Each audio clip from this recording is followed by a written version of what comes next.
नमस्कार दोस्तों, स्वागत है आपका हमारे चैनल पर। बीबी जी, कोई आया है। मैं एकदम चौंक पड़ी। शांति की आवाज़ बर्तन के गिरने से तैर गई। कलम रखते हुए मैंने पूछा, कौन है? नाम पूछा। कोई बूढ़ा आदमी है। अरे किससे काम है, मुझसे कि इनसे? ये तो बाहर गए हैं, कुछ पूछो तो। बोल रहे हैं जो भी हो उसे भेजो। मेरे माथे पर बल पड़ गए। कौन हो सकता है? कोई बूढ़ा आदमी मेरी स्मृति में नहीं था। जरूर कोई इनसे मिलने आया होगा। मिलने में हर्ज क्या है? मानसिक रूप से मैंने अपने आप को तैयार किया। कागज पत्र समेट कर एक तरफ रखे, साड़ी ठीक की और बाहर आई। देखा दादाजी थे। आंखें खुशी से एकाएक चमक उठी। दादाजी ने याद तो किया। मैंने झट से साड़ी का पल्लू थोड़ा ऊपर किया। संतोष था कि इस समय मैं गाउन में नहीं थी, नहीं तो क्या सोचते। मैं उन्हें अच्छी तरह जानती हूँ। एक लंबा समय गुजरा उनके समीप रहते। आप कब आए? अंदर आइए ना।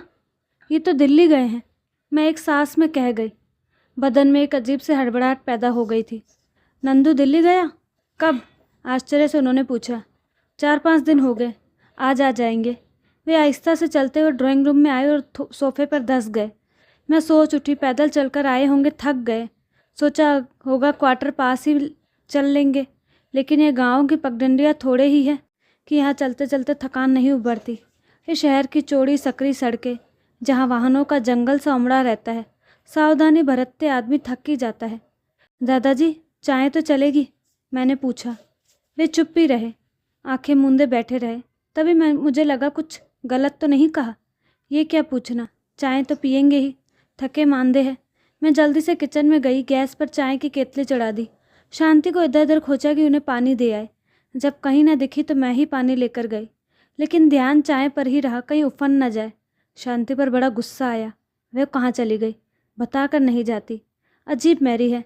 किचन की सफाई भी नहीं की। पानी का ग्लास मुंह से लगाते ही वे बोले, बहुत ठंडा पानी है, फ्रिज का है शायद, ये तो मेरे गले से नहीं उतरेगा। गिलास लौटाते हुए उन्होंने कहा। मैं गिलास लेकर तुरंत किचन में आ गई। चाय खोल गई थी। झट से गैस बंद किया, तुरंत उन्हें गड़े का पानी दे आई, फिर चाय छान कर ले गई। वे फूंक फूंक कर प्लेट से चाय पीने लगे। मैंने गौर से उन्हें देखा। पहले से बहुत कमज़ोर हो गए, चेहरों पर झुर्रियाँ पड़ गई हैं, आंखें सिकुड़ सी गई हैं। नहीं तो उनका शरीर कितना रोबदार था। ऐठी हुई मूछें, गठीला बदन और सफ़ेद झकाझक धोती कुर्ती व गले में पड़ी सोने की चैन। एकाध इत्र का फाहा भी उनके कान में घुसा रहता था। आज धूल पसीने की मटीली गंध ही उनके जहन से उठ रही थी। आनंद से होना बेटी? एक डकार लेते हुए उन्होंने कहा। हाँ, मैंने संक्षिप्त सा उत्तर दिया। दादाजी, वैसे रिश्ते से मेरे ससुर हैं, लेकिन मेरे लिए पिता तुल्य है। मैं बचपन से उनके करीब रही हूँ, उनके आंगन में खेली हूँ। मेरे डैडी से उनकी प्रगाढ़ मित्रता थी। दोनों रात रात भर बातों में मशगूल रहते। कहीं घूमने निकलते तो साथ साथ, कहीं दावत में जाते तो साथ साथ। डैडी उनके लड़के नंद किशोर से प्रभावित थे। उनके गुणों की प्रशंसा घर परिवार में करते रहते। मेरे ही कॉलेज में पढ़ता था नंद किशोर। कॉलेज में सभी उसे किशोर ही कहते थे। घर में वह नंदू के नाम से बुलाया जाता था। मैं भी किशोर ही कहती थी। वह सदैव मेरिट में आता। कॉलेज के हर उत्सव में उसका नाम गूंजता था, क्योंकि उसकी आवाज़ बहुत ही मधुर थी, किशोर कुमार से मिलती जुलती थी। मैं भी अनायास उसकी प्रशंसक हो गई और उसके सपने बुनने लगी। एक दिन डैडी की तबीयत अकस्मात गंभीर हो गई। ब्लड प्रेशर के वे मरीज़ थे। पलंग पर ऐसे जा पड़े कि उठ न सके। तभी उन्होंने किशोर से मेरी शादी करने की इच्छा दादाजी से व्यक्त की। दादाजी सब जानते थे। मेरे प्रेम को पता नहीं उन्होंने कैसे सूंघ लिया था। उन्होंने तुरंत हामी भर दी। हालांकि उनकी परिस्थिति डैडी से कमज़ोर थी, दयनीय थी, फिर भी वे डैडी को मना नहीं कर सके। डैडी ने कभी पैसों को महत्व नहीं दिया। वे मानवीय संबंधों को मानते थे, इंसानियत को पूछते थे।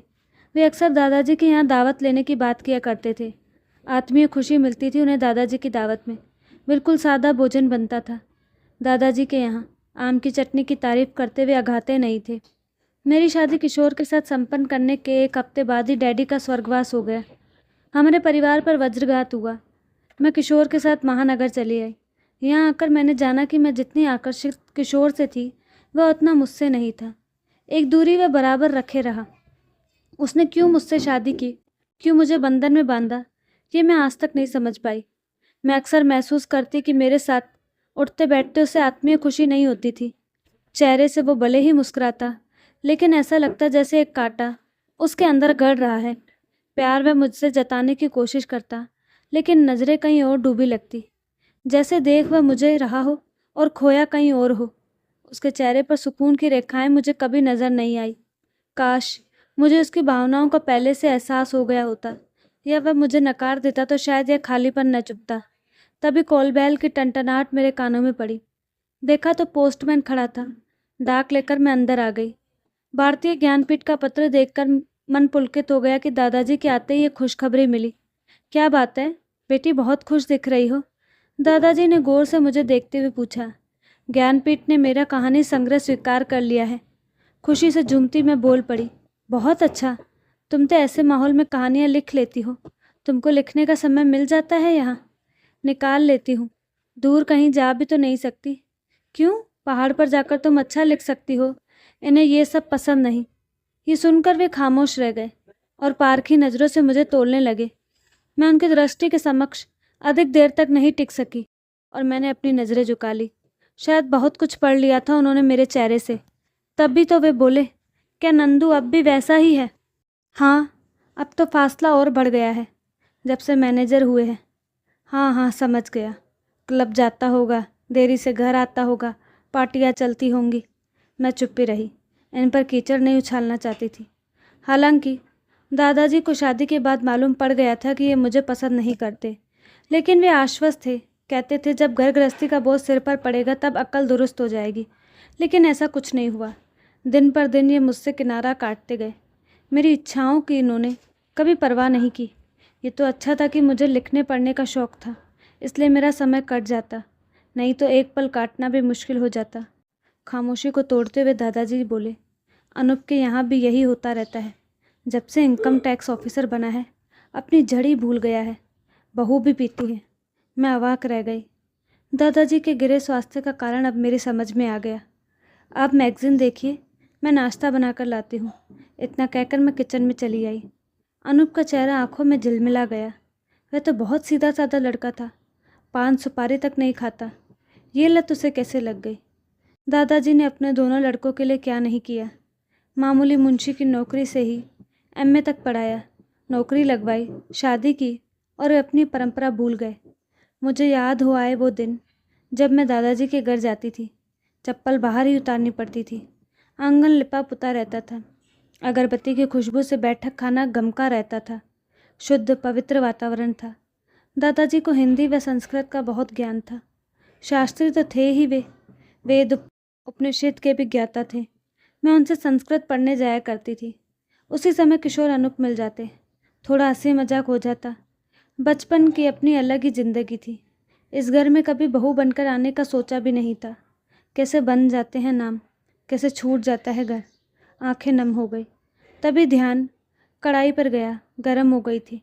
जल्दी से उसमें चिवड़ा छोड़ा, तला और प्लेट में सजाकर ड्राइंग रूम में ले आई।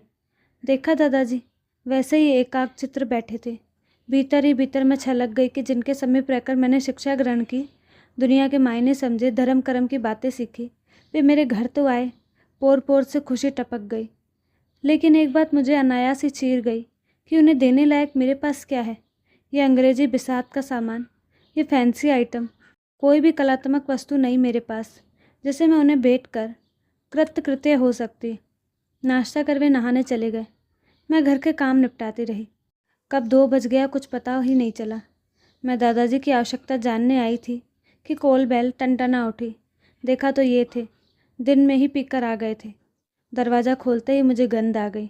इनके एक हाथ में जलती सिगरेट थी, दूसरे में अटैची। ड्राइंग रूम में दादाजी को देखते ही ये हतप्रभा रह गए।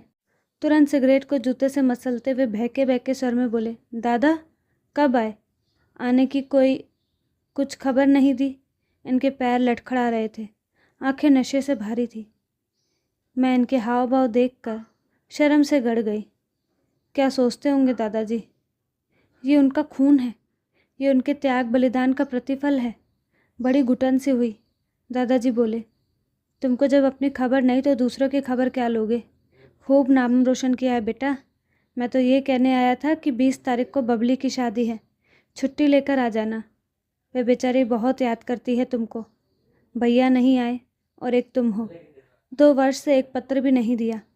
हाँ, क्यों दोगे? मैनेजर हो गए हो ना। दादाजी क्या कह रहे हैं आप? मैं बबली की शादी में ना आऊँ? अरे वो धूमधाम से शादी होगी कि सब देखते रह जाएंगे। हाँ खूब। आज कौन सी तारीख है? 15, यानी 5 दिन शेष है। और धूमधाम से शादी करोगे तुम? तुम्हारे पास समय ही कहाँ। हाँ दादा, बहुत काम है मुझे यहाँ। ऐसा कीजिए 5,000 ले जाइए, मैं 20 तारीख को पहुँच जाऊँगा। बेटा, मेरा बैंक अकाउंट अभी खाली नहीं हुआ है। ये पैसा तुम्हारे काम आएगा, मुझे ज़रूरत नहीं। अच्छा, मैं चलता हूँ, मुझे वहाँ बहुत से काम पड़े हैं। अभी कैसे? रुकिए। छाया दादाजी ने भोजन किया कि नहीं, ये मेरी तरफ मुखातिब होकर बोले। भोजन बन रहा है। तुम घर में क्या करती रहती हो? 2 बज गए, अभी तक खाना नहीं बना। बस ये मेरे ऊपर भरस पड़े। बेटा, तू बैंक मैनेजर हो गया, घर में एक नौकर नहीं लगा सकता? पानी भरने को सिर्फ एक मैरी है, सब काम उसे ही करना पड़ता है। दादाजी, नौकर बहुत लगा है लेकिन यहाँ टिकते नहीं। छाया टिकने दे तब मेरे मन में आया कि इनकी कलाई खोल दूँ। कितना झूठ बोलते हैं, लेकिन चुप रही। जानती थी कि ये अभी होश में नहीं, गाली गलौज पर उतर आएंगे। तभी दादाजी एकाएक उठ खड़े हुए और बोले, अच्छा चलता हूँ, 18 तारीख को पहुँच जाना। मंडप है उस दिन। 19 को मातृ पूजन और 20 को द्वार 4। रुक जाइए दादाजी, कल सुबह चले जाना, इन्होंने झूमते हुए कहा। नशा और चढ़ गया था। नहीं, मुझे वहाँ काम है, अभी 4 बजे की बस मिल जाएगी, रात तक घर पहुँच जाऊँगा। इतना कहकर उन्होंने झोला उठाया और आगे बढ़ गए। मैं दौड़कर उनके कदमों में गिर पड़ी। दादाजी, इतनी बड़ी सज़ा मत दो मुझे, कृपया खाना खाकर जाइए, नहीं तो ज़िंदगी भर कहने को हो जाएगा। मैं गिड़गिड़ा उठी। उन्होंने कुछ सोचकर मुझे ऊपर उठाया, सिर पर हाथ रखा और रुक गए। मैंने अंदर स्टोर से लगे कमरे में उनका पलंग लगा दिया, झोला खूंटी से टांग दिया। वे आराम करने लगे। मैं खाना बनाने में जुट गई। शाम डलते ही इनके कई दोस्त आ दमके। ये भूल गए कि दादाजी ठहरे हुए हैं। कम से कम एक दिन ठहर जाते, पर नहीं। दोस्तों के शोर शराबे में शामिल हो गए। विस्की की बोतल खुली, गिलासों के खनखनाने की आवाज़ अंदर तक आई। मैं दादाजी के पास ही रही। इन्होंने पता नहीं किस ज़रूरत से मुझे आवाज़ दी, लेकिन मैंने अनसुनी कर दी और दादाजी की सेवा में लगी रही। रात गहराते गहराते इनके कहे कहे बहुत तेज़ हो गए। स्टोरियों की कर्कश धुनें कान फाड़ने लगी। दादाजी को अब एक एक पल काटना मुश्किल हो गया। वे बेचैनी से इधर उधर टहलने लगे। दुखी स्वर में मुझसे बोले, बेटी, इसलिए तो मैं जा रहा था, मुझे ये शोर शराबा पसंद नहीं। दादाजी, अब जाएंगे कैसे? अब तो कोई बस भी नहीं। दुख मुझे भी था कि व्यर्थ मैंने उन्हें रोका। क्या ज़माना आ गया है, आदमी अपनी जड़ी काटने लग गया। एक दीर्घ निश्वास लेते हुए उन्होंने कहा। मैं अंदर ही अंदर सिसक उठी, कुछ जवाब नहीं दे पाई। यही दुख लगातार सालता रहा। इनको इसी समय अपने दोस्तों को पार्टी देनी थी, टाल भी सकते थे। दादाजी का क्रोध उफन रहा था। वे लगातार लताड़े जा रहे थे। खूब प्रगति इसने की, अपनी मर्यादा को ही भूल गया। बियर विस्की की पार्टी देने लगा, मांस मछली भी खाता होगा। पूरा धर्म चौपट कर दिया। मैं सिर नीचे किए सब सुनती रही। दादाजी बोलते रहे, ये पाश्चात्य संस्कृति की चमक दमक युवकों को बर्बाद कर देगी, इससे किसी का भला नहीं होने वाला। जब परंपराएं छिन्न भिन्न हो जाएंगी तब प्रगति कैसे? मैं अपने कमरे में आ गई। बोलने को मेरे पास कुछ था नहीं। रात काफ़ी देर तक हो हल्ला होता रहा। मुझे नींद कब लगी मुझे पता ही नहीं। सुबह जब देखा तो दादाजी नहीं थे, ना उनका झोला था। वे कब चले गए कुछ पता ही नहीं चला। ये अभी सो रहे हैं, 10 के पहले क्या उठेंगे? मुझे विरक्ति सी हुई। इन्हें जरा भी चिंता नहीं, उधर बहन की शादी है, इधर ये अपनी मौज में मगन है। अपने कर्तव्यों को भी भूल गए।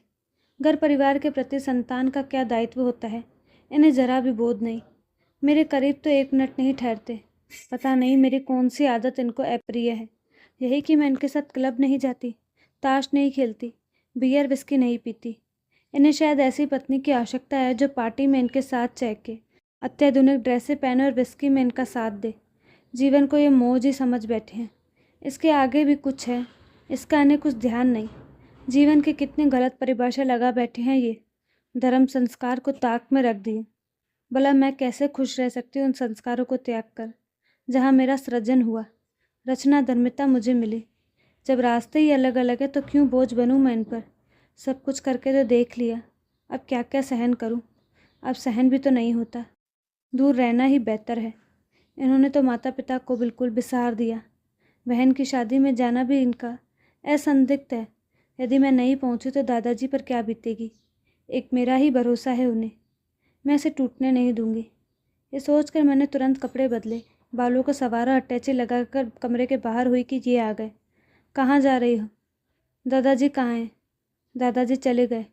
कब? तुमने मुझे बताया नहीं। मुझे भी कहाँ पता चला। तुम कहाँ जा रही हो? बबली की शादी में। बिना मुझसे पूछे? तुम अपने दोस्तों को घर में बियर की पार्टी देते हो तो मुझसे पूछते हो? छाया, अपनी सीमा में रहो, नहीं तो क्या? बोलो, जो बाकी रह गया उसे भी पूरा कर लो। लेकिन मैंने सोच लिया मैं जाऊंगी और तुम मुझे नहीं रोक सकते। यदि तुम गई तो इस घर के दरवाजे तुम्हारे लिए हमेशा के लिए बंद हो जाएंगे। मैं जानती थी तुम यही कहोगे, लेकिन मुझे इसकी चिंता नहीं। मैंने प्रबंध कर लिया है। सब एडिटर की नौकरी का ऑफ़र मेरे पास है। बबली की शादी के बाद मैं ये नौकरी ज्वाइन कर लूँगी। तुम्हें तो खुश होना चाहिए, तुम्हारा एक बोझ उतर जाएगा। ये विस्फारित नेत्रों से मुझे देखते रह गए। मैं अपनी अटैची उठाकर बाहर चली आई। मेरी समर्थता ने ऐसा करारा प्रहार किया था इन पर कि इनकी बोलती बंद हो गई। शादी में मैं शरीक हुई। धूमधाम से शादी हुई। विदा के अंतिम क्षणों तक मेरी आंखें ने खोजती रही कि ये आ जाते और अपनी बहन से 2 शब्द बोल लेते। अनूप अपनी बीवी के साथ सम्मिलित हो गया था। एक इनकी ही कमी रही। 1 हफ्ते बाद ये थके हारे से पहुँचे। मैं इनको देखती रह गई। चेहरा कुम्हला सा गया, आंखें रीती थी, कपड़े अस्त व्यस्त थे। ऐसी हालत में मैंने इन्हें आज तक नहीं देखा था। इन्हें देखते ही दादाजी बरस पड़े। अब क्या लेने आया है यहाँ? बबली तो चली गई। दादाजी मुझे माफ़ कर दो। ये दादाजी के कदमों में गिर पड़े। मैं बर्बाद हो गया। मैं तो उसी दिन समझ गया था जब तुम मेरे सामने दोस्तों के साथ मौज मस्ती कर रहा था। मुझे और शर्मिंदा मत कीजिए। दादाजी मैं बहुत दुखी हूँ। मेरी नौकरी चली गई। क्या? दादाजी ने उखड़ी सांस से पूछा। मेरे बैंक में 10 लाख का घोटाला हो गया। मेरे दोस्तों ने ही मुझे फंसा दिया। इतना कहकर ये जोर से सिसक पड़े। मैं सन्न रह गई। ऐसी दुर्गति की मुझे कल्पना भी नहीं थी। मुझे अपनी रचना धर्मिता एवं नौकरी के प्रस्ताव का गर्व था कि मैं बेसहारा इंसान के सहारे नहीं थी। इनके धुएं के पार भी मुझे एक क्षितिज साफ दिख रहा था। तो दोस्तों, आपको कहानी कैसी लगी? अपनी राय कमेंट बॉक्स में ज़रूर दें। साथ ही हमारे चैनल को लाइक शेयर सब्सक्राइब करना ना भूलें। धन्यवाद।